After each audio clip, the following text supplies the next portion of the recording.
Hey guys, and welcome back to our channel How to Guide. In this tutorial, we are gonna look at how to clear the cache in line. Now let us begin.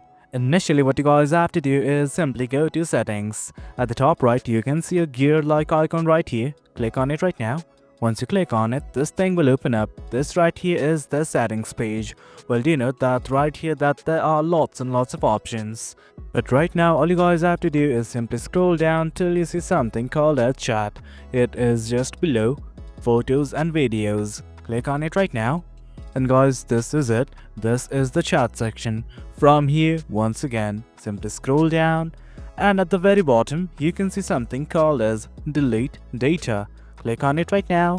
And guys, that is it. From here, as you guys can see, my cache is about 5.3 MB. Simply click on this clear button right here and give your confirmation. And guys, that's about it.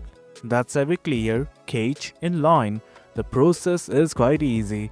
Denote that you also have the option to delete all data or simply delete data by chat. Hope you guys found this video informative, and for more content like this, do remember to hit like, share and subscribe. Your support fuels us. Until next time, thank you.